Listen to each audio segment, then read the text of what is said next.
राम राम जी। आज इसी पढ़ाने के चैप्टर के विषय में अगला प्रयास है। ऋतुएं 6 है,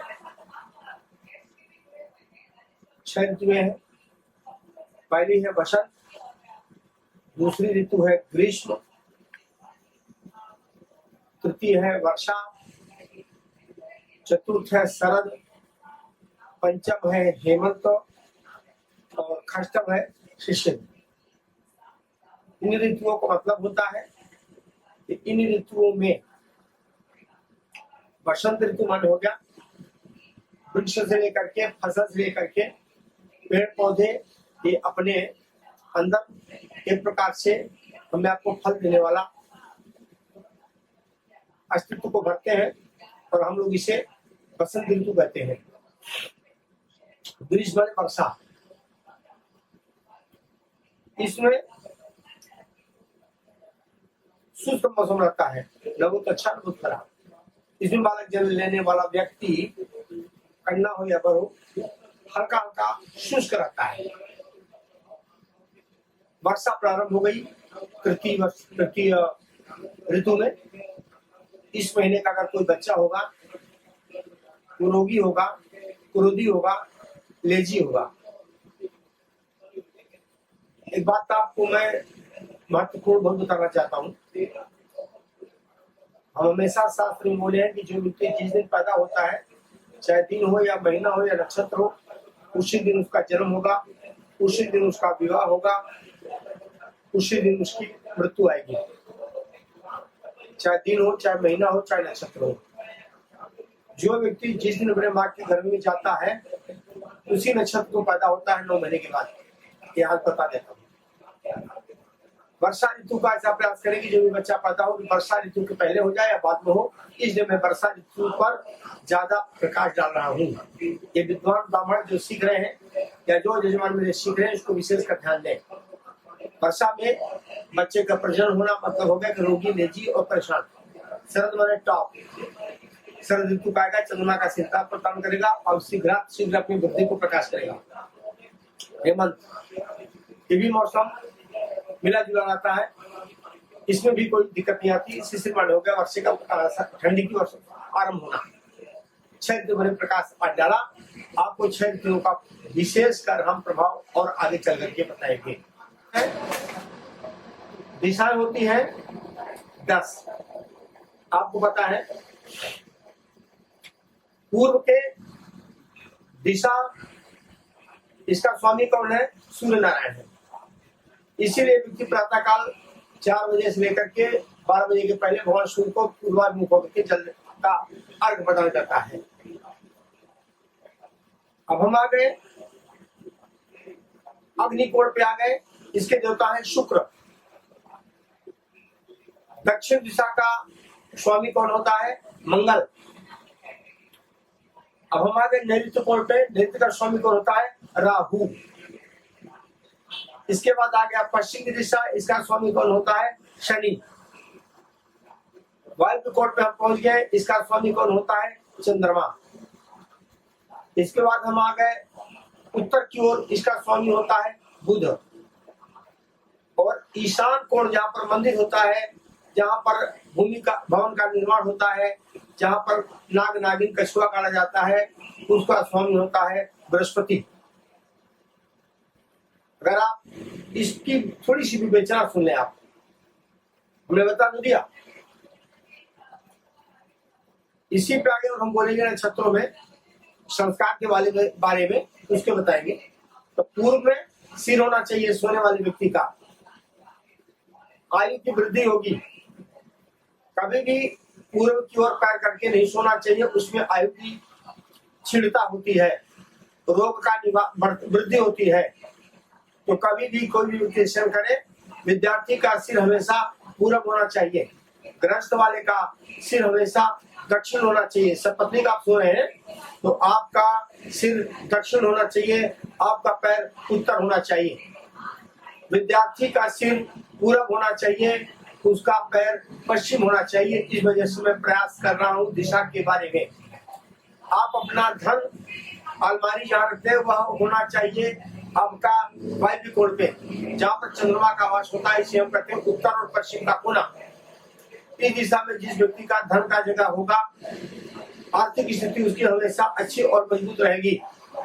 धन आपको कभी भी नैऋत्य कोण में नहीं रखना चाहिए। राहु है, राहु बिना जड़ का, बिना पेड़ का, बिना अपव्यय, बिना बनाए रहेगा नहीं।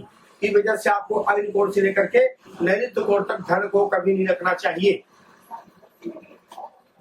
इस बारे में हमने प्रकाश डाला कि अगर आप पैसा रखते हैं तो आपका कोण होना चाहिए वायव्य, जहाँ पर चंद्रमा का निवास होता है। अब हम प्रकाश डालेंगे आगे। अब कहते हैं कि एकादश कर्णानी, कर्ण कितने होते हैं? कर्ण का बहुत बड़ा महत्व होता है हमारे अपने जीवन में।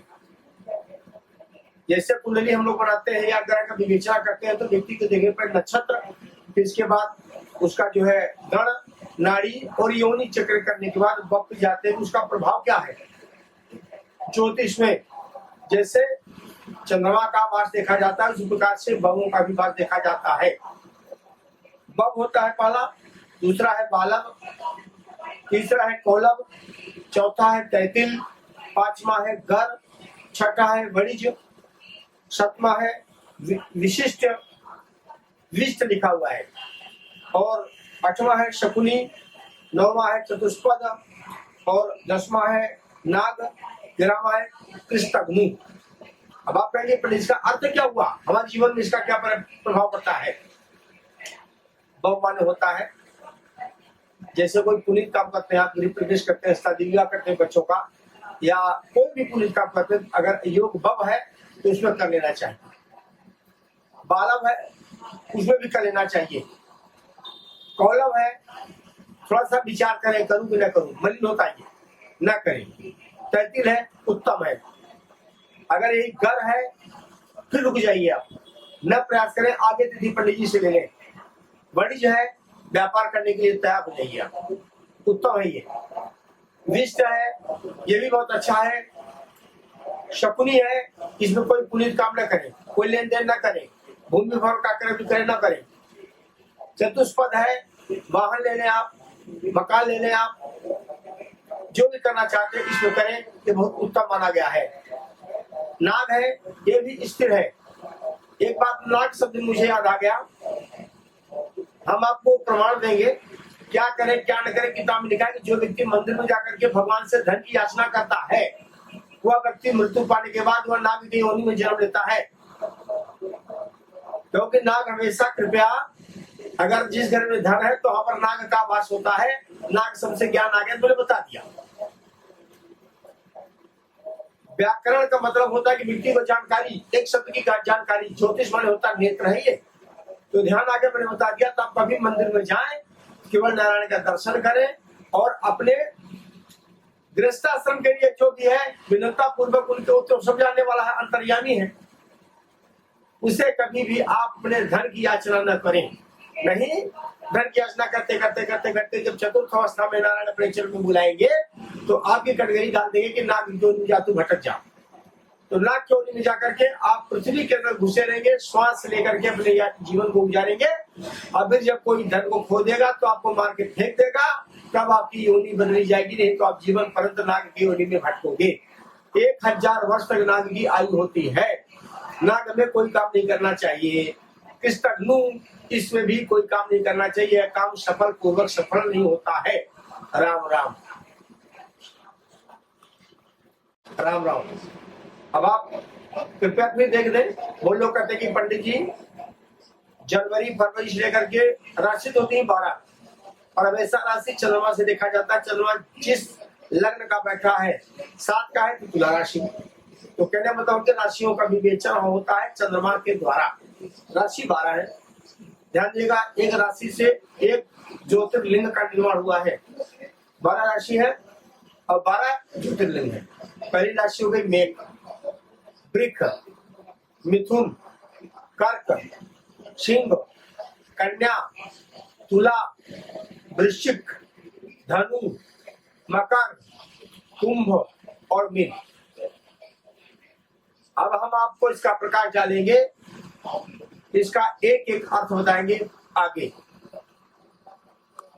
से जानकारी प्राप्त करनी हो कृपया शुरू से जो मैं वीडियो बना रहा हूँ उस पर ध्यान दें और चैनल को देखें, डीएम करें, सब्सक्राइब करें और उस पे देखें इंस्टाग्राम पे। अगर आपको जानकारी चाहिए, जीवन का लक्ष्य चाहिए, आगे मैं बढ़ता जा रहा हूँ और बातें बोलते जाएंगे, उसके बारे में जानकारी करना चाहते हैं तो आप हमसे इंस्टाग्राम पे डीएम करके हमसे प्राप्त कर सकते हैं। यह सुविधा मैं आपको बराबर जारी रखूंगा। राम राम।